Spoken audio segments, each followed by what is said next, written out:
Mon boulot, chargé de projet aujourd'hui, anciennement chargé d'affaires, c'est réaliser un dossier, un raccordement d'un client de A à Z. L'activité où je suis se passe sur un plateau, donc on est entre 10 et 15 agents en général. Je suis responsable de groupe à l'agence comptage et mesure sur l'Île-de-France Est. J'encadre une quinzaine de personnes, tous des agents de maîtrise. Une partie de mon travail consiste donc à des échanges universitaires.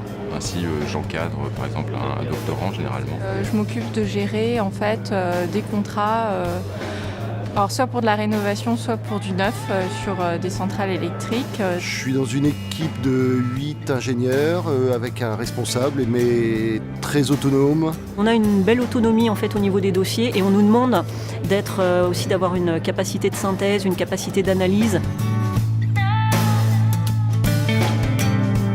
Il faut toujours aller capter en fait le bon prix au bon moment pour qu'on soit choisi en fait, retenu. Et donc c'est parfois des petites doses de stress et de speed. Ouais. Officiellement, totale autonomie. Effectivement, je suis responsable du début à la fin de la gestion de l'affaire. Officieusement, c'est contrôlé tout le temps de A à Z. Aujourd'hui, le discours, c'est on n'a pas le ticket d'embauche parce qu'on n'a pas la vision suffisamment loin. Sauf qu'à un moment donné, ça devient très compliqué de s'organiser et de ne pas se mettre sous pression. On a beaucoup de personnes qui sont très très mal. Beaucoup d'homologues font des heures qui dépassent les horaires habituels et travaillent chez eux. Sur leur congé, sur leur RTT, pour anticiper le travail éventuel du lendemain. Il y a des problèmes qui sont inhérents au milieu de la recherche. C'est le financement par projet. Les chercheurs ont de plus en plus besoin de chercher des financements extérieurs. Il y a une intensification du coût du travail. Il y a aussi au CEA une baisse des effectifs des supports, ce qui fait que toutes les tâches administratives sont de plus en plus prises en charge par les chercheurs et les techniciens. Dans l'entreprise EDF, finalement, on a beaucoup de clients internes. Et cette notion de client et de prestation de service n'est pas forcément source d'épanouissement pour le personnel. Tout se fait toujours dans l'urgence, c'est toujours pressé.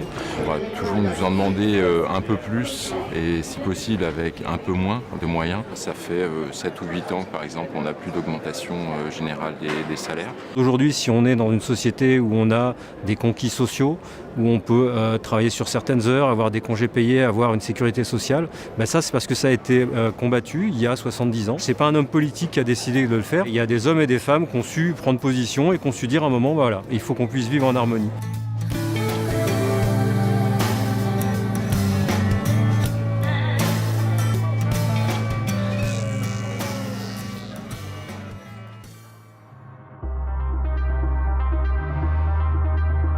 À la fin du 19e siècle, le modèle c'est la mine, avec finalement des cadres en tout petit nombre, les ingénieurs des mines qui sont simplement les représentants des propriétaires des mines, très peu de techniciens, et puis une catégorie d'agents de maîtrise qu'on appelle les porions, qui sont en fait des encadrants des mineurs de fond. La CGT à l'époque refuse la syndicalisation des encadrants, puisqu'elle se définit comme un syndicat ouvrier. Les industries électriques et gazières sont des jeunes industries où il y a un syndicalisme qui est relativement jeune. D'autre part, l'évolution des sciences et des techniques y est très rapide, ce qui fait que le nombre de cadres, de techniciens, de contremaîtres va évoluer assez rapidement. Après la Première Guerre mondiale, il y a tout un mouvement de syndicalisation en France. On a un certain nombre de luttes d'ingénieurs et de cadres dans cette période-là. Dès les années 1918-1919, lors de l'obtention de la loi des 8 heures, grâce à la mobilisation de la CGT et de la masse des ouvriers, ils ont revendiqué d'avoir droit, eux aussi, aux garanties collectives, parce qu'ils se sentaient des salariés à part entière. À partir du Fordisme, là, le modèle, c'est la chaîne dans les usines automobiles. On a un peu plus de cadres qui organisent la chaîne, mais on voit apparaître, et ça c'est une nouveauté, des bureaux d'études, où il y a des techniciens, des dessinateurs, etc., qui vont avoir une importance particulière et vont commencer à avoir des revendications spécifiques. Il y avait déjà des syndicats de techniciens, avec par exemple le syndicat des dessinateurs, et des syndicats professionnels de cadres, voilà. Mais qui restaient en dehors de la masse ouvrière de l'époque. Dès les années 1934, dans le cadre des luttes antifascistes, des cadres se sont retrouvés à côté de dirigeants de la CGTU. À partir de 1936, les choses vont beaucoup changer. On commence à poser la question de comment on peut avoir des alliances entre les ouvriers et les ingénieurs et cadres.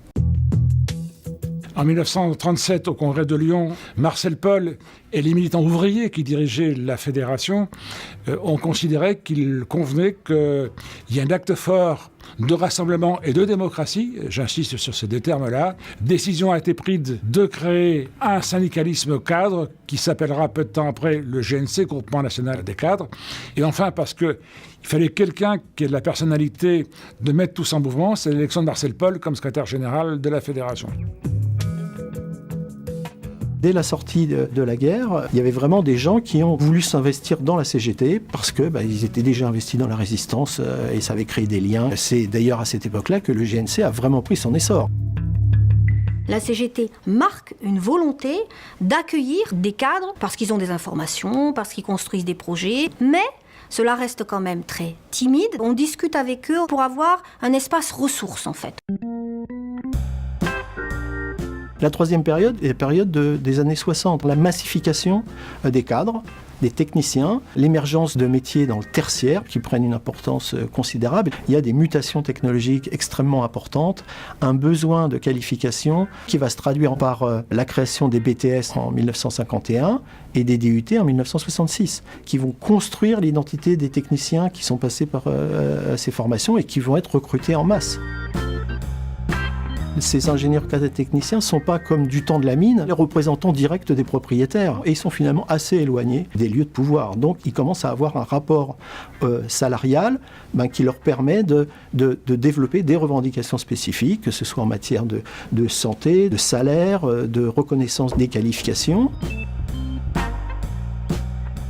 Et là, on voit apparaître des premières luttes spécifiques de techniciens, d'ingénieurs, mais aussi des revendications qui tiennent à l'avenir de l'entreprise. C'est particulièrement vrai dans le secteur de l'énergie, où la question de la défense du service public a été toujours un élément très très fort dans la syndicalisation des ingénieurs, cadres et techniciens, au GNC en particulier. Dans les années 60, les choses ont complètement changé jusqu'à aujourd'hui. La CGT ne parle plus du tout d'avoir une politique d'alliance, mais dit la CGT doit syndiquer l'ensemble des salariés. En 1964, la fédération, avec le GNC, décide qu'il y ait de vrais syndicats de techniciens, de cadres, et au congrès de Vénissieux, crée l'Union fédérale GNC, et ce qui fait que depuis cette date-là, ès-qualité, ouvriers, employés, techniciens ou cadres sont à égalité de droit dans toute la vie de la fédération, tout en gardant leur spécificité. On développe une organisation spécifique pour leur dire « Venez construire le syndicalisme dans la CGT que vous avez besoin. C'est à vous de définir vos propres revendications liées au travail, mais aussi les convergences revendicatives et de lutte avec les ouvriers et les employés. »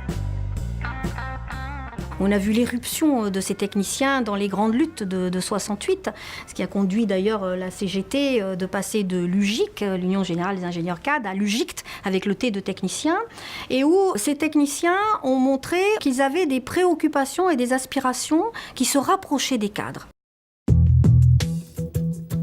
Dans la dernière période, celle de la financiarisation, quand les ingénieurs, cadres et techniciens font des propositions industrielles, de développement, etc., alors que le seul objectif est de développer le résultat financier, il y a une contradiction qui est peu appréciée par les dirigeants d'entreprise.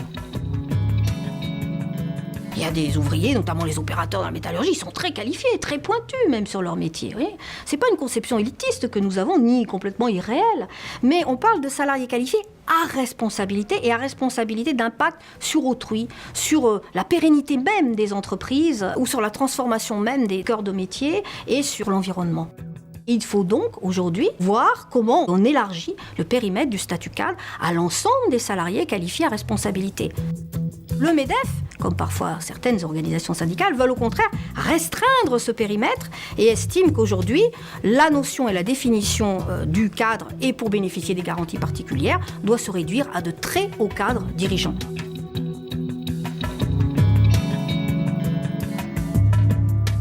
Quand on prétend être le syndicat de tous les salariés, eh bien, il faut travailler et aller voir tout le monde. Je précise que, évidemment, c'est pas une acceptation de la part de la CGT de l'idée que ça serait la fin des ouvriers, mais il y a aussi des réalités qui font que il y a des évolutions technologiques, il y a des évolutions des qualifications, et ces catégories prennent de l'importance. Il y a entre les catégories des spécificités, la relation au travail, la nature du travail, la pression des employeurs. Ça peut pas être fondu dans une démarche collective qui nierait cette spécificité. C'est pour ça qu'il y a besoin d'organisations spécifiques qui prennent en compte ces préoccupations avec l'objectif de faire converger les actions et de faire converger les luttes. On ne veut pas créer une deuxième CGT. On veut donner les moyens à ces catégories de s'exprimer, de revendiquer, parce qu'il y a des revendications. Et d'ailleurs, il y a aussi des actions gagnantes. J'ai eu l'occasion d'aller dans des tours à la Défense ou ailleurs et de voir que la CGT n'est pas rejetée à partir du moment où on discute de leurs problèmes. On a besoin de passer du dire au faire, d'aller se confronter avec ces catégories, ces salariés, et puis de montrer que c'est pas des ennemis, ils nous attendent, mais parfois ça fait trop longtemps qu'ils nous attendent, donc il faut se déployer.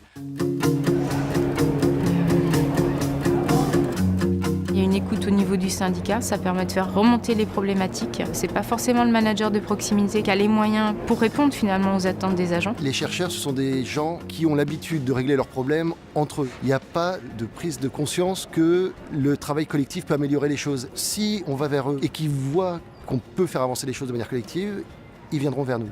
Voilà. Et puis c'est des gens qui sont passionnés par leur travail. Il ne faut pas les empêcher de travailler, ça c'est sûr.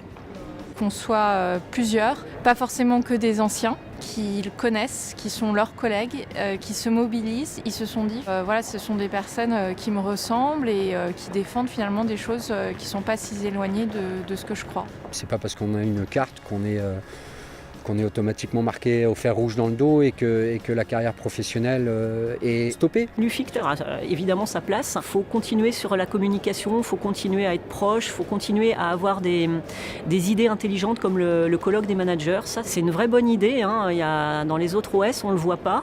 Tu peux construire quelque chose, tu peux construire de l'humain et tu peux beaucoup plus aider en général les personnels et les salariés à être plus sereins. Le syndicat est présent, mais si on ne va pas le chercher, il ne sera pas là.